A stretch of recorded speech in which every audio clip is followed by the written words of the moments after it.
il y a toute une frange de la philosophie et des arts, etc., où on sépare la tête du corps, et ce faisant, on est dans une sorte de schizophrénie.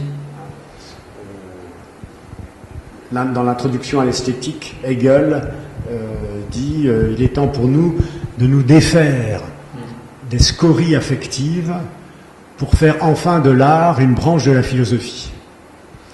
Quand il dit ça, effectivement, il donne bien à voir que pour lui, le corps, les émotions, la sensibilité, c'est de la merde, c'est des scories, ça n'a pas d'intérêt. La seule chose qui compte, c'est le concept, c'est l'idée, etc. Et là, effectivement, on voit que le langage sépare le corps en deux. Et moi, il me tarde de les réunir. La parole, en fait, elle réactive. C'est comme, de façon très simple, dans le sport, dans les sports de combat, dans les sports même de tennis, de football, on voit les types, allez, vas-y, rentre dedans, etc. Il y a tout un ensemble de paroles comme ça qui sont faites pour relancer la machine, pour réactiver le corps, etc. Donc il y a déjà ça. Ça me fait penser aussi à cette anecdote assez connue de Fragonard qui est dans son atelier, qui est en train de peindre, et qui est surpris par un de ses amis qui l'a pas vu venir. Et Fragonard est devant un tableau, et il dit « Alors, tu vas parler !» Et il est comme ça. Il est devant sa toile, et il voudrait que sa toile parle. Et il n'arrête pas d'essayer de travailler dessus, mais ça parle pas. Et donc, le fait comme ça d'être... Alors moi, je suis, quand je fais ma performance, je suis comme Fragonard, et je suis là, allez, tu vas parler. Et à qui est-ce que je m'adresse? Parce que Fragonard s'adresse à la toile, mais là, moi, je m'adresse à qui? Alors moi, je m'adresse à quelque chose de moi, une forme d'innommable, mais qui se tait, qui ne peut pas se dire. Et donc, comment faire que ce qui ne peut pas se dire, tout d'un coup, va se dévoiler? Et donc, je le malmène. Dans un de mes livres, La violence en art, je dis Dussège est le pire des bourreaux, mes sculptures doivent parler. Et là, c'est pareil vis-à-vis de moi. Dans Transfiguration, je suis là aussi. Dussège est le pire des bourreaux, je dois me faire parler. Et donc, je me tape la tête par derrière, etc. Et j'ai cette envie, à la fois enfantine et très grave, de me dire, mais par quel moyen puis-je faire parler toute cette matière-là que j'habite et que je suis et que je ne comprends pas, quoi. Donc c'est à la fois très naïf et en même temps, je pense que l'on est tous là un petit peu à questionner le corps. Et je pense que Beckett, dans l'Innommable, questionne comme ça indéfiniment aussi le corps et la parole, mais il joue avec cette parole un peu à la manière d'Artaud, et comme moi je peux aussi le faire dans ma performance, c'est-à-dire qu'il est là à dire, bon, j'ai à parler bien que n'ayant rien à dire, rien que les paroles des autres, ils m'ont gonflé de leur voix comme un ballon, j'ai beau me vider, c'est toujours eux que j'entends, qu'est-ce que je suis en train de dire? Je suis en train de me le demander, donc je dis c'est à moi de le dire, qu'est-ce que je suis en train de dire? Je suis en train de dire qu'il faut que j'essaye de parler, mais comment je peux faire pour parler? Est-ce que c'est bien moi qui parle? Si je dis là maintenant, comment je peux savoir si c'est moi qui ai demandé à dire là maintenant? Est-ce que c'est pas un autre qui a demandé à ma place pour savoir si c'était lui qui parle? Si je dis là maintenant, comment je peux savoir que c'est moi qui ai demandé à le dire? Tu vois, voilà, je suis comme ça dans cette... Et les mots arrivent par devant moi, et est-ce que c'est moi qui les fais venir? Je parle avec les mots, mais comment je peux savoir si par exemple là je dis libellule, hérisson, poids de senteur, éperdu, tête, viande, apostrophe, coincé entre deux portes. Bon. Qui a fait venir ces mots-là? Bon, voilà. Ils étaient là, et je ne sais pas comment c'est venu. Et alors c'est ça qui est très étrange, c'est qu'on est à la fois... semble-t-il, le sujet, mais c'est un sujet qui est misérable, puisque finalement il se nourrit de choses que lui-même n'a pas fait venir. Ou alors il est comme une sorte de champ attracteur qui aspire des choses comme ça. Alors il donne des directions d'apparition. Mais voilà, il ne peut faire que ça, quoi. Donc en permanence, il envoie des des crochets comme quand on attaque un bateau, tu vois, des corsaires, ils envoient des trucs pour tirer. Mais qu'est-ce qu'il va y avoir dedans, dans le bateau? On ne sait pas le butin qu'on va avoir. Voilà. On est un peu dans ce registre un peu de forme.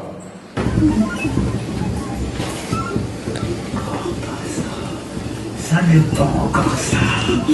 Tire dessus, tire là. Chante.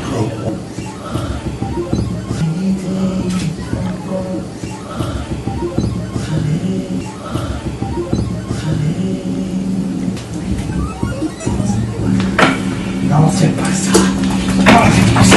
Non, c'est pas ça encore. Va chercher plus loin. Plus loin, va chercher.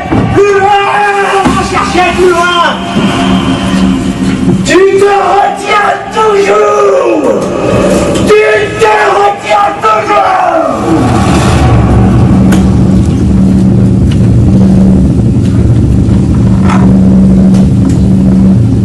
On est dans une forme de morphogénèse. Où ce qui se crée est une sorte d'hybridation entre un sujet qui se tient à peine lui-même et tout un ensemble de scories, de mots, de mémoires, de souvenirs qui vont venir s'agglutiner à lui pour lui permettre à nouveau d'être un nouveau sujet qui va alors avoir un autre regard sur les choses, et à partir de là et de quoi il va pouvoir juger autrement, et à nouveau il va renvoyer, et donc on a ces boucles de rétroaction positive permanente de soi sur soi, et ce machin-là s'autorise toujours à dire moi,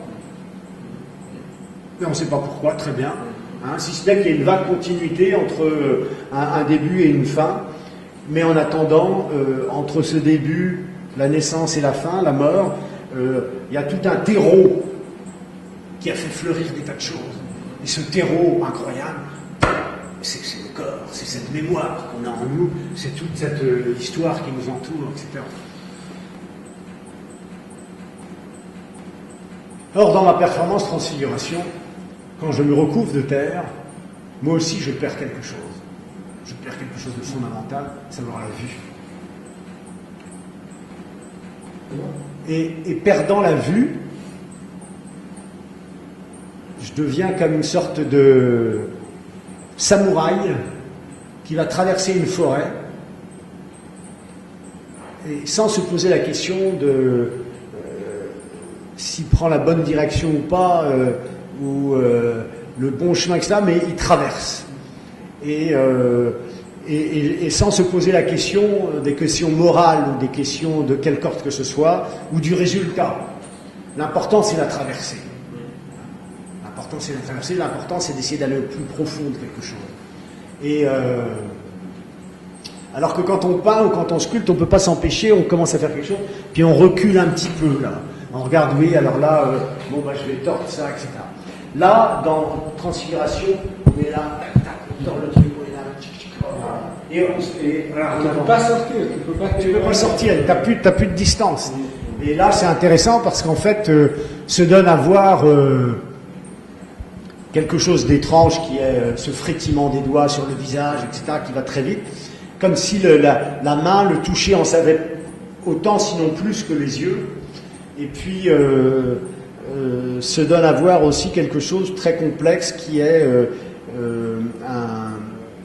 toute cette part du hasard, qui a un rôle énorme dans la création, aussi bien dans le domaine de la vie, la biologie, la mutation, etc. Les mutations, c'est bon. Et en plus de la mutation, là, il y a bien entendu une sorte d'interaction avec le sens du toucher. Et puis ce que je voulais dire surtout, c'est ce qui est intéressant pour moi dans Transfiguration, c'est cette détermination qui est mise à nu. Quand on voit une peinture ou une sculpture, on ne réalise pas qu'en fait il y a des heures passées et que ce qui est donné à voir, c'est la dernière surface, c'est-à-dire le dernier instant, le moment où le peintre dit « allez, je touche plus ». Mais il y a eu plein de c'est comme dans un dépôt sédimentaire, quoi. Il y a eu plein de superpositions, de couches, etc., qui sont très belles aussi par en dessous. Et ce qui est très très beau aussi, c'est cette traversée de la première couche à la dernière. Et là, c'est ce qu'on voit dans Transfiguration. C'est-à-dire qu'au début, le personnage arrive impeccable, puis hop, il commence, puis il chante, puis il fait autre chose, puis il s'efface le visage, puis il recommence, etc. Et tout d'un coup, on voit mise à nu tout ça.